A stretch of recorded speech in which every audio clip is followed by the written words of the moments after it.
அதுக்காக இப்படி வாய்க்கு வந்ததெல்லாம் பேசுவாங்களா? அம்மா அப்பா அவங்க பேசிட்டு போனதுக்கு அப்புறம் அவங்க எவ்வளவு வேதனைப்பட்டாங்க தெரியுமில்ல? 2 நாள் மாத்திரை போடாட்டினா செத்தா போயிருவோம்னு அம்மா நொந்து போய் சொன்ன வார்த்தை இன்னும் என் காதுல ஒலிச்சுக்கிட்டே இருக்கு. இன்னைக்கு இவங்க வாழ்ற வாழ்க்கை எங்க இருந்து வந்துச்சு? எல்லாம் எங்க அம்மா அப்பா போட்ட பிச்சை தானே. நம்ம குடும்பத்தோட சூழ்நிலை இன்னைக்கு இந்த மாதிரி இருக்கு வேலு.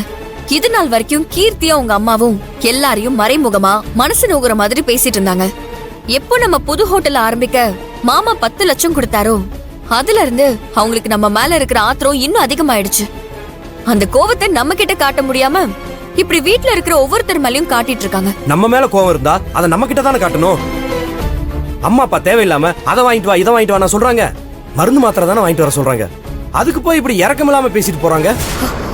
இதுல அவங்க அம்மா வர கூட இருந்துட்டு எப்ப பாரு தான் பொண்ணுக்கு கொம்பு சீவி விடுற மாதிரி ஏத்தி விட்டுக்கிட்டே இருக்கிறாங்க.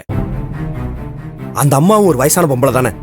நாளைக்கு அவங்களுக்கு ஏதாவது ஒண்ணுனா நாம எல்லாரும் அப்படி பேசினா அதை பார்த்துட்டு அவங்க சும்மா இருப்பாங்களா? உங்க கோவம் எனக்கு புரியுது வேலு. கீர்த்தியும் அவங்க அம்மாவும் எப்போ நம்ம வீட்டுக்குள்ள சண்டை வரும், நம்ம எல்லாரும் எப்போ அடிச்சுக்கிட்டு பிரிஞ்சு போவோம்னு காத்துக்கிட்டு இருக்காங்க. அதுக்காக நம்ம ஈகோவை டச் பண்ணி நம்ம கோவத்தெல்லாம் தூண்டி விட்டுட்டு இருக்காங்க.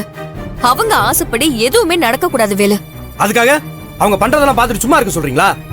எத்தனை நாளைக்கு தாங்க பொறுமையாவே இருக்கிறது? சரி, அண்ணன் கிட்ட இந்த விஷயத்த சொல்லலாம்னு போனா அவர் யாருக்கிட்டையும் யார பத்தி எதுவும் சொல்லாத அப்படின்னு சொல்றாரு. அண்ணன் வெளுத்ததெல்லாம் பாலுன்னு நினைச்சு இவங்களை நம்பி மோசம் போயிட்டு இருக்கிறாரு. இதெல்லாம் நினைச்சா ரொம்ப வேதனையா இருக்கு செல்வி.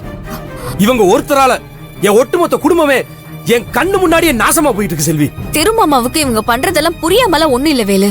மாமாவும் நம்மள மாதிரிதான். எக்காரணத்து கொண்டும் மறுபடியும் இந்த வீட்டுல பிரச்சனை வந்துடக்கூடாதுன்னு தான் எல்லாத்தையும் கண்டும் காணாம போய்கிட்டு இருக்காரு. கண்டும் காணாம எத்தனை நாள் போறது செல்வி? இவங்க 2 பேரும் இந்த வீட்டுக்குள்ள கால் எடுத்து வைக்கிறதுக்கு முன்னாடி இந்த வீடு எப்படி இருந்துச்சு தெரியுமா?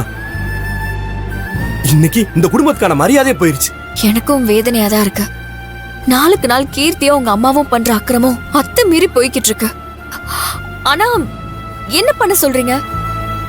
அவங்கள அவங்க வழியில போக விட்டுதான் திருத்த முடியும். நம்மளால வேற எதுவும் பண்ண முடியாது. திருந்தாத ஜென்மம் செல்வி அவங்க. அவங்களெல்லாம் திருத்தவே முடியாது. வேலு, எது எப்படியும் இனிமே அத்தைக்கும் மாமாவுக்கும் என் பூஜா பாலாக்கும் அவங்களுக்கு எது தேவைனாலும் நாம தான் செய்யணும். கீர்த்தி கிட்டயும் அவங்க அம்மா கிட்டயும் அத்தை மாமா கை நீட்டி கேக்குற சூழ்நிலை இனிமே எந்த காலத்துக்கும் வந்துடவே கூடாது. நாம தான் வேலு அவங்கள விட்டு கொடுக்காம பாத்துக்கணும். ஏ செல்வி, உங்கள மாதிரி அவங்களும் இந்த வீட்டுக்கு வாழ வந்தவங்க தானே. உங்ககிட்ட இருக்கிற இந்த குணம் கடுகளவு கூட ஏன் அவங்க கிட்ட இல்ல? எல்லாரும் ஒரே மாதிரி இருப்பாங்கன்னு நம்ம எதிர்பார்க்க முடியாதுல. ஒவ்வொருத்தரும் ஒவ்வொரு மாதிரி தான் இருப்பாங்க. சரி, இப்ப அதெல்லாம் விடுங்க வேலு. நமக்கு இப்போ அத்தை மாமா தான் முக்கியம். இந்த வீட்டோட பெரியவங்க அவங்க. அவங்க மனசு கஷ்டப்பட்டா நம்ம யாருமே நல்லா இருக்க முடியாது. அவங்களுக்கு இன்னொரு தடவை இந்த மாதிரி ஒரு கஷ்டத்தை நாம கொடுத்துடவே கூடாது. இனிமே அவங்களுக்கு என்ன தேவைன்னு அவங்களே சொல்றதுக்கு முன்னாடி நாமளே அவங்களுக்கு எல்லாத்தையுமே பண்ணிரணும். பெத்தவங்களுக்கு குழந்தைங்கள நாம செய்ய வேண்டிய கடமை அது. எனக்கு என்ன சொல்றதுனே தெரியல செல்வி. இந்த வீட்டுக்கு வந்த ஒரு மருமக இந்த வீடும் நம்ம குடும்பமும் அழிஞ்சு போகணும்னு கங்கணம் கட்டிக்கிட்டு இருக்கிறாங்க. ஆனா இன்னொரு மருமக தான் என்ன கஷ்டப்பட்டாலும் அந்த குடும்பமும் அந்த குடும்பத்தில் உள்ளவங்களும் எக்காரணம் கொண்டு கலங்கிடக்கூடாதுன்னு போராடிக்கிட்டு இருக்கிறாங்க. இதெல்லாம் எங்க போய் சொல்றது?